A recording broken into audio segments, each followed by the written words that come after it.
बिस्मिल्लाहिर्रहमानिर्रहीम। मैं समझता हूँ कि जो सियासी मंजरनामा अभी आने वाले कुछ दिनों के अंदर जिस तरह अनफोल्ड होगा, तो बहुत सारी मुमकिनात हैं। खास करके केपीके के इलेक्शन के बाद जो इनका 9 साल से जिस सूबे पे इनकी हुकूमत थी, वहाँ एक बदतरीन शिकस्त के बाद मैं समझता हूँ कि पीटीआई का मॉरल और एथिकल जो जो ग्राउंड है कि वो हुकूमत को चलाए, वो लूज करती जा रही है। और ये खाली केपीके का इलेक्शन नहीं, इससे पीछे एक तसलसल है ज़िमनी इलेक्शंस का, जिसके अंदर पीटीआई बहुत बदतरीन तरीके से हारती आ रही है।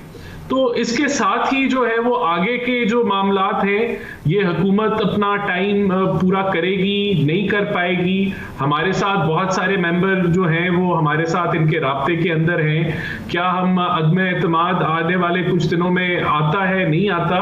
तो उसके साथ ही मैं समझता हूं कि मियां नवाज शरीफ की जो बात आपने की, तो वो जरूर अगला जो जनरल इलेक्शन है उससे पहले वो पाकिस्तान में मौजूद होंगे। और मेरे ख्याल से ये वक्त जो है वो जल्दी भी आ सकता है। और सब अभी ज़्यादा पुरानी बात नहीं है। कल तक मरियम साहिबा, पाकिस्तान मुस्लिम लीग नून के ज़्यादातर लोग बड़ा वाज़ेह तौर पर कहते थे कि हुकूमत उनसे इंतकाम लेना चाहती है, वो क्यों वापस आएँ। मेरा सवाल यही था कि सर अचानक क्या तब्दील हुआ, why this change of heart sir? देखें, एक तो ये तब्दीली भी आई, जिस तरह मौलाना फजलुर रहमान साहब ने कहा कि शायद कुछ मुख्तदर इदारे जो हैं वो पीछे हट गए, लेकिन आज वो ज़बरदस्त बयान शेख रशीद साहब का आया कि हमारे सर पे अभी भी उनका हाथ है। तो मेरे सर पे तो मेरे वालिद साहब हाथ रखते थे, अब इनके सर पे पता नहीं किसका हाथ है, और वो अभी तक अगर है तो बड़ी एक वीक स्टेटमेंट उन्होंने दी। तो मैं उसी को बड़ा वाज़ेह तौर पर राना सनाउल्लाह साहब ने आड़े हाथों लिया और उन्होंने घबराए, और फिर जो हमारे पंजाबी में कहते हैं पौंतरे हुए का लफ्ज़ भी इस्तेमाल किया उनके लिए। उन्होंने अपने बड़ा वाज़ेह तौर पर ये बात की।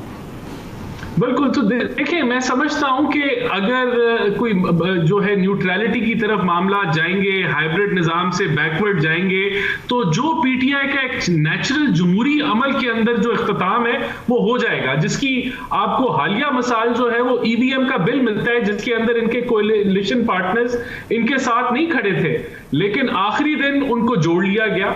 तो ये कब तक ये मुरम्मतों के साथ चलेंगे? और जिस दिन ये चीज जो मदद है वो खत्म हो गई, मैं समझता हूं ये हुकूमत जो है ये अपने बोरिया बस्ता बांधेगी और घर चले जाएगी। तो ये इतना ही आसान है, और ये आगे आने वाले दिन शायद इतनी ही एक हल्के से झटके से हुकूमत चली जाए।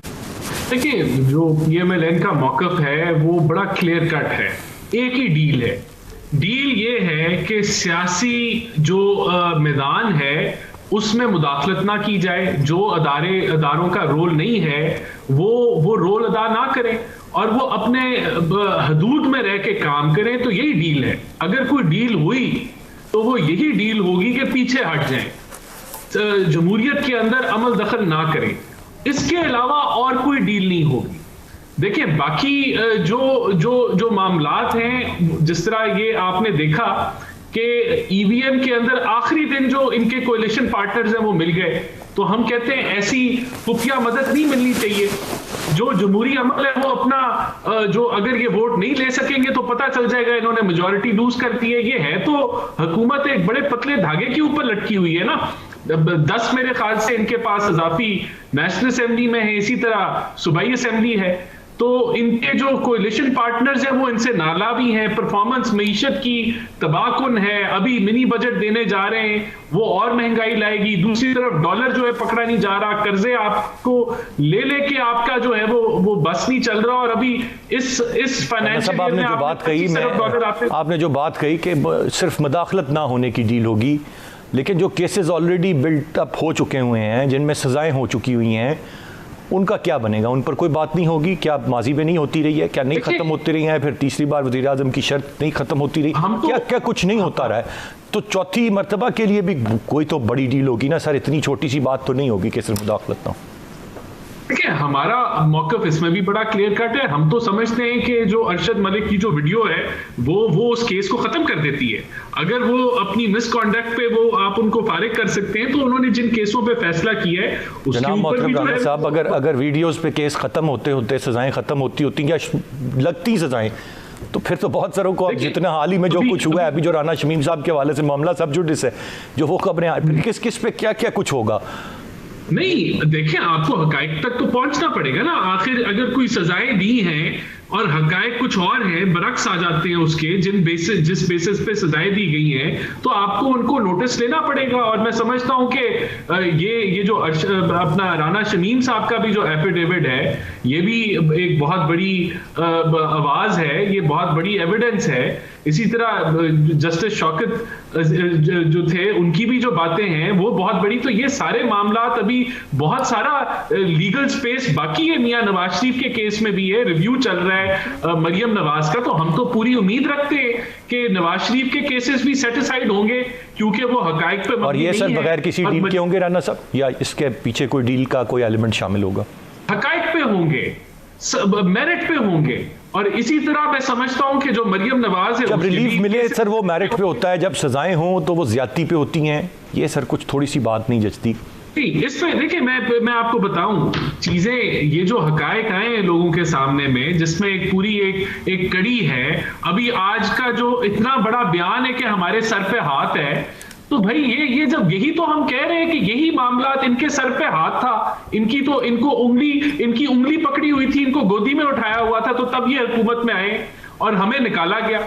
ये चीजें तो आया है। और जब इनके ऊपर मेरिट के ऊपर नजरसानी होगी तो ये फैसले खत्म हो जाएंगे। मियां नवाज इसी बयान से तो मैं कह रहा हूं ना कि इसी हाथ के क्यों सभी मुंतजिर रहते हैं, चाहे वो ये कहें आज हम पर हाथ है, या आप गिला करें कि हम पर हाथ क्यों उठा था और इन पर क्यों गया था, क्यों नहीं था हमारे सर पर। हर किसी घर को इसी हाथ का मुंतजिर क्यों है? सब सियासी जमातें, मैं कलेक्टिवली बात कर।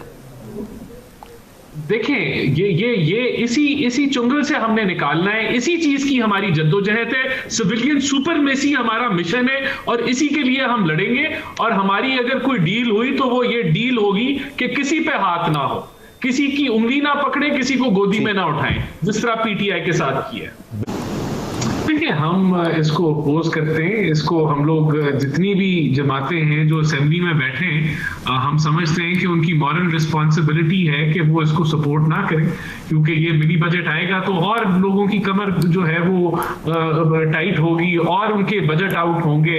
ये 350 अरब की जो महंगाई है, 200 अरब का जो डेवलपमेंट बजट कम हो रहा है, 50 अरब के एक्सपेंडिचर्स कम हो रहे हैं, इससे महंगाई बढ़ेगी और डेवलपमेंट कम होगी। और इसके अलावा कुछ भी नहीं है ये खबर। और यहाँ इस नहज पे पहुंचाने वाले यही हैं। मैं कुरैशी साहब की बात को बड़ा मुख्तसरन रिवर्ट करूंगा।